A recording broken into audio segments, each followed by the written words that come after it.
Olá, amigos! Estamos iniciando o programa Esclarecimentos Oportunos.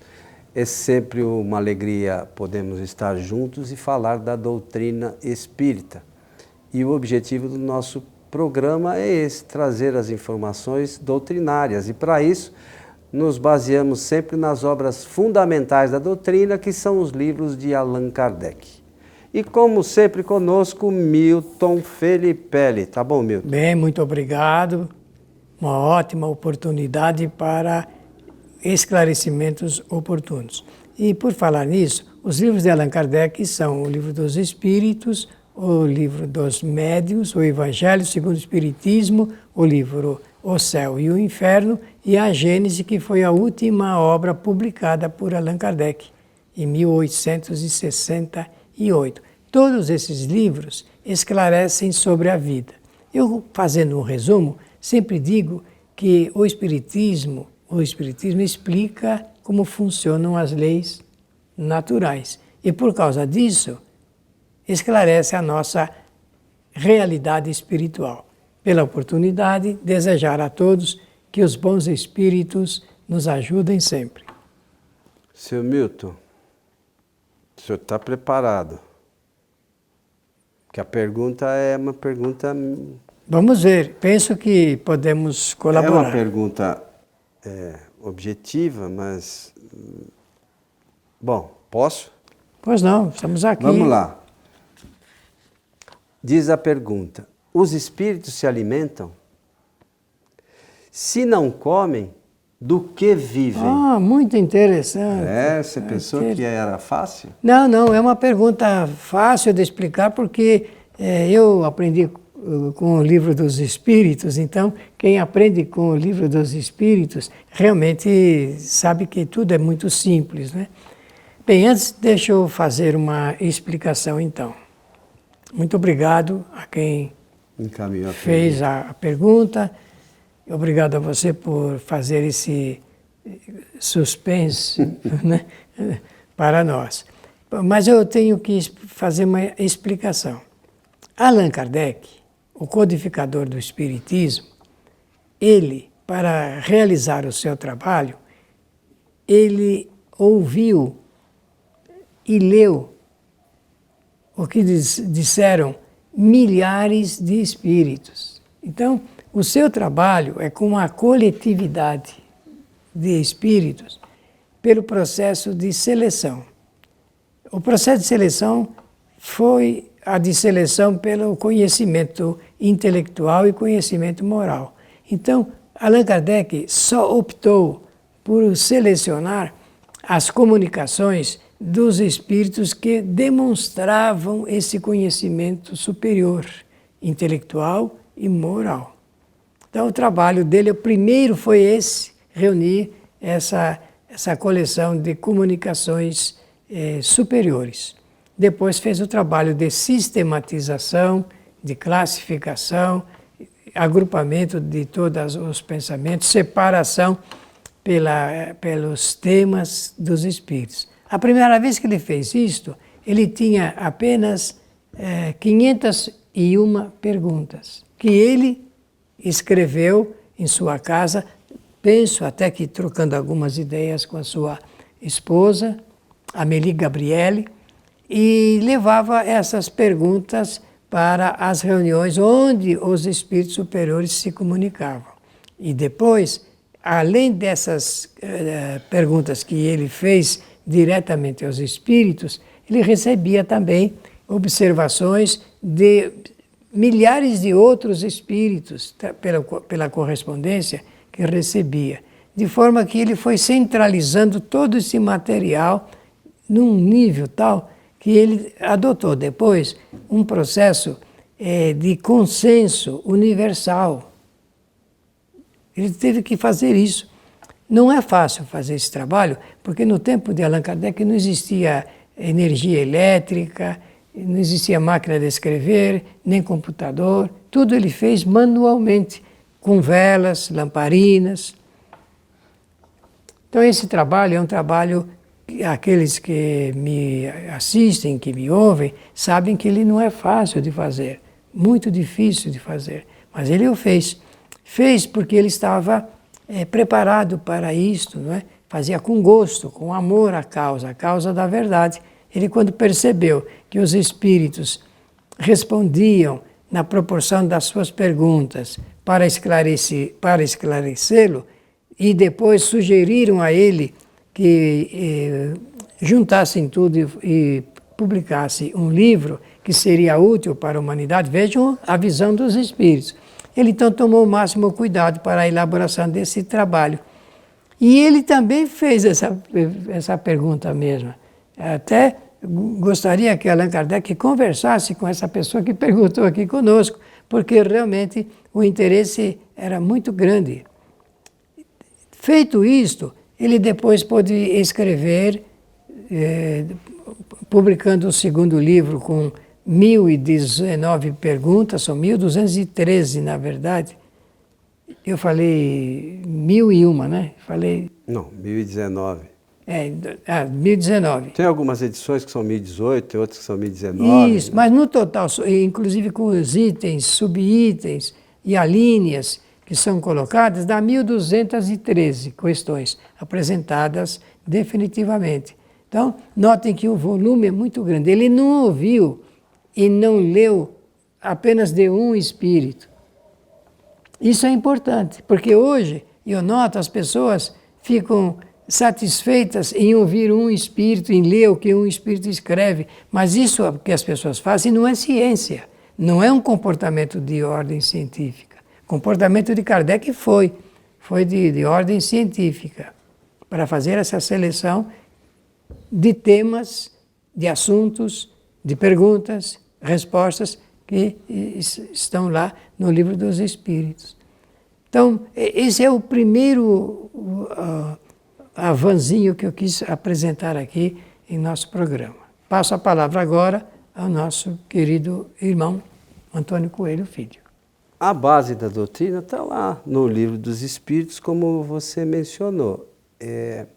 Mas eu sei que você vai fazer algumas colocações ainda sobre essa questão, mas Kardec fez lá, né, um apanhado de diversos espíritos e sobre essas questões relacionadas com o controle universal. Depois, quem quiser fazer a leitura, está lá no início do livro Evangelho segundo o Espiritismo, né, que lá trata de como é que o Kardec fez essas questões todas.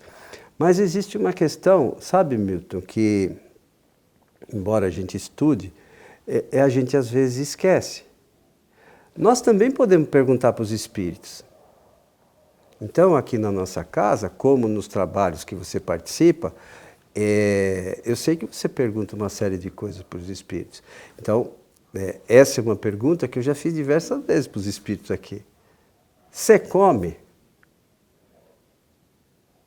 Aí eles respondem. Mas alguns confundem a vontade com a realidade. Então, esse é um problema que também a gente vê no meio espírita, que alguns, por perguntar, ou pela informação de um único espírito, a gente formar uma doutrina. Né? Então, um espírito, ele às vezes fala que come, mas ele tem vontade de comer. Que ele bebe, mas ele tem vontade de beber. Porque os espíritos, é fácil a gente olhar lá, eu não me lembro como é que chama esse capítulo, mas é no capítulo que antecede lá as sensações dos espíritos, da questão 257, são as perguntas que antecedem a essa questão 257. Os espíritos não têm órgãos. Vocês sabiam que os espíritos não têm órgãos? Ah, mas o perispírito é só uma formação decorrente do pensamento do espírito. Ele mostra uma imagem e só isso. Ah, mas às vezes ele mostra que ele não tem braço. Ah, porque ele é o espírito do seu José que não tinha braço. Se ele se mostrar com um braço, como é que você vai se identificar? Então, são essas coisas que são importantes a gente entender para não se perder no estudo doutrinário. Que às vezes a gente acaba caindo em algumas ciladas por não ter estudado, como a gente sempre fala aqui, as obras fundamentais. Então, se alguém quiser, por exemplo, saber sobre essas questões do perispírito, tem lá, no início do livro dos Médiuns, se eu não me engano, ensaio teórico sobre as aparições, que ele faz o comentário de como isso funciona, e tem lá na Gênese também, no capítulo lá dos fluidos, que fala fotografia do pensamento, que eles falam como isso funciona, que é o pensamento do médium. Tem uma história, Milton, que é do espírito danado, que a gente já conversou aqui algumas vezes. Se vocês quiserem, isso está lá no IPEAC, né, que a gente sempre cita aqui, ipeak.net. Vocês digitam lá danado e tem lá a história e uma parte dela está no livro Céu e Inferno também. O espírito, no início, ele se mostra para uma médium vidente com a camisa ensanguentada e com um punhal. Porque era a primeira impressão, a memória do espírito, ele se mostrava como aquilo que ele se lembrava. No decorrer da história, do atendimento, o esclarecimento do espírito, no final, ele vai se mostrar já sem punhal e sem a camisa ensanguentada. Ele vai se mostrar de uma outra forma. Saiu do pensamento dele. Que aquilo negativo tinha saído do pensamento dele. Então, a gente precisa entender essas questões para não se perder no estudo doutrinário. Muito bem, muito bem. Certa ocasião, Allan Kardec, como fazia evocações, e ensinou isso. E você faz, eu também faço. Isso, dos espíritos. Ele evocou o espírito que havia animado o corpo de um padre, de um pároco, de um vilarejo da França, que eles sabiam que ele havia desencarnado há algum tempo, então ele evocou.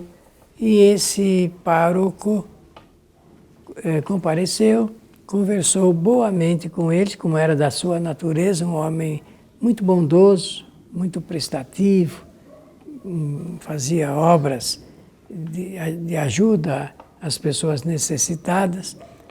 Lá pelas tantas, ali na reunião, alguém perguntou: e o que você está fazendo agora, depois da desencarnação? Ele falou: eu continuo fazendo as minhas sopas e levo essas sopas para os pobres da cidade, no frio, porque o frio reinante em Paris era muito forte sempre, né? Então ele disse, aí voltaram a conversar, porque a conversa é no sentido de colher informações e de prestar um socorro espiritual para o espírito. Vejam vocês como é muito interessante esse trabalho que no Centro Espírita se faz, que é um trabalho de gentileza. E então ficaram sabendo do que ele fazia, do como ele pensava em fazer, e Allan Kardec então vai explicar. O que, na verdade, trabalhava ali, o que estava em operação, era o processo de imaginação. Porque ele, como era muito comum, diariamente ele fazia a sopa lá e levar a sopinha para os pobres, ele pensava que poderia continuar fazendo, e ele criava isso no pensamento. E, obviamente, como nós sabemos no capítulo 14 do livro A Gênese, é possível com os fluidos e a imaginação. A imaginação trabalha, cria, recria, mas só que depois tem um detalhe, meus amigos. A partir do momento em que o espírito não pensa mais naquilo que ele estava criando com o pensamento, fluidicamente, aquilo simplesmente se desagrega, toda Não aparece, né? a sua constituição molecular dos fluidos, então aquilo desaparece. Mas ele não se apercebia desse detalhe, ele se apercebia só de que ele imaginava, criava e distribuía. Só que ele não estava mais encarnado, então não era possível mais a ele praticar, executar o que ele fazia na teoria com o pensamento, porque só eram dois planos, ele desencarnado e as pessoas pobres que continuavam ali no frio das noites de Paris, precisando de alguma coisa para aquecê-las. E ele pensava em fazer isso. Então é o quê? É o pensamento do espírito que cria e recria. Existe um outro caso da Revista Espírita, e nós já citamos aqui algumas vezes, que é o caso sobre essas questões relacionadas ao espírito se alimentar, o caso do espírito Baltazar, o gastrônomo, né? Então está lá na Revista Espírita, também nesse mesmo site que a gente citou aqui, é só digitar Baltazar e ler a história. Então é um espírito que, quando encarnado, ele comia muito. Então, ele, quando chega, foi evocado ou comparece à reunião, ele fala, e não tem nada para a gente comer? Ele falou em outras palavras, mas o que ele queria dizer era isso. E aí Kardec pergunta para ele se ele tinha... se ele comia, ele falou, não, mas eu continuo tendo vontade. Então, a gente precisa entender isso, né? É estudando que a gente vai entender. E engraçado que, há não muito tempo atrás, numa das nossas evocações aqui, a gente evocou um espírito de uma senhora que tinha desencarnado, e ela, na manifestação dela, ela achava que ela estava na casa dela. Ela achava que dormia ainda com o filho, achava que comia, mas ela ficava ali junto das pessoas. A única coisa que ela dizia é que as pessoas não davam muita atenção para ela. Mas ela permanecia, e é isso que a doutrina nos ensina, no lar dela. No ambiente. Né? Que é onde ela vivia. Ela permaneceu ali. E a gente tentando fazer com que ela entendesse a nova condição dela, né? Ela falou que estava internada, depois que ela voltou para casa, ela não se lembra como ela voltou, mas ela se lembra que depois estava em casa. Que pelo pensamento eles vão, mas eles não sabem, né, como é que se deu essa movimentação.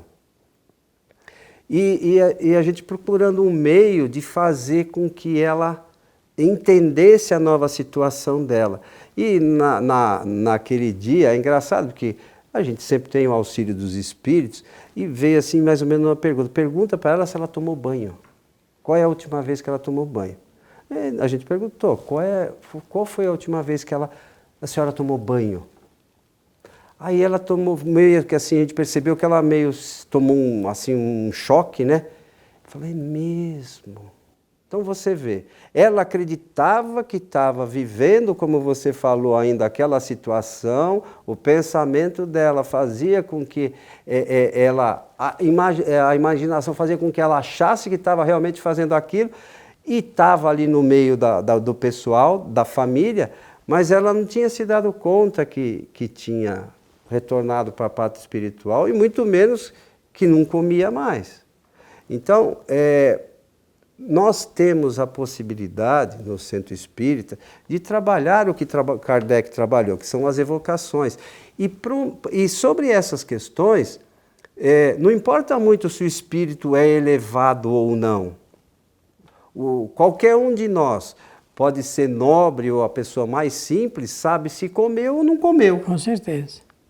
Então, mas como é que a gente faz para informar um espírito, esclarecer um espírito? Primeiro a gente precisa conhecer a doutrina. O que diz a doutrina? Se o espírito falar isso, eu não posso simplesmente acreditar porque o espírito falou, porque na realidade os espíritos são homens, como nós. Eles retornam para o mundo espiritual e eles não ficam perfeitos. Eles continuam, a gente já falou isso aqui diversas vezes. Os espíritos voltam para o mundo espiritual e eles continuam a ser exatamente o que eles eram, com os mesmos conhecimentos. Ninguém fica brilhante, e o fato de ser espírito não faz com que eles tenham conhecimento do mundo espiritual. Para provar isso é essa história dessa senhora que estava desencarnada. Como a maioria dos espíritos acha que ainda está vivo, né? Você já enfrentou isso, que a gente já conversou por diversas vezes. Então, a gente precisa entender a doutrina direito para poder esclarecer Senão os não tem- espíritos direito, senão a gente não chega a lugar nenhum. Não, porque a palavra ela tem que estar autorizada magneticamente por um procedimento. A palavra é um meio de comunicação. Então, primeiro é o pensamento e depois traduzir pelos símbolos da palavra. E se a palavra não for verdadeira, se aquilo não for consciente, que não sentir aquilo, não tem aquele peso magnético para atingir o propósito. Eu conheci um doutrinador, há muitos anos atrás, que ele usava de um expediente e depois deixou de usá-lo por causa do da nossa sugestão, e o procedimento dele era o seguinte: quando o espírito chegava na sessão e pedia, vocês não têm nada para mim comer hoje? Ele falava, espera um pouquinho que eu vou preparar um prato quentinho para você. Mas ele idealizava e falava, pronto, aqui está pronto o prato. Ele deixou de fazer isso porque eu falei, isso é um perigo danado. Você está ofendendo o espírito porque não é a realidade social dele. Então, faça pelo processo lento, mais vagaroso, mas certo, verdadeiro, da palavra autorizada, que você vai fazer ele entender que não é preciso comer nada, que ele não tem nem como ingerir. A realidade é essa, espírito não tem órgão. Não, ele não Está tem, escrito não lá tem. no livro dos espíritos, não somos nós que estamos dizendo. E fica a sugestão para entender sobre as sensações dos espíritos. No capítulo apropriado do livro dos espíritos, sensação e sofrimento dos espíritos. E tem lá a pergunta 257, que é o ensaio teórico das sensações dos espíritos. Começa assim, o corpo é instrumento da dor. Essa é a primeira frase. Com isso dá para a gente entender, claro, né, o que significa e como as coisas se desenrolam. Meu amigo, estamos chegando no final de mais um programa. Desejar a todos que os bons espíritos nos ajudem sempre. Eu gostaria de convidar mais uma vez a todos para as palestras da nossa casa, que são transmitidas ao vivo pela nossa página do Facebook, facebook.com/transical, sem o tio e a cedilha, e também pela página do YouTube, que é youtube.com/Kardec TV.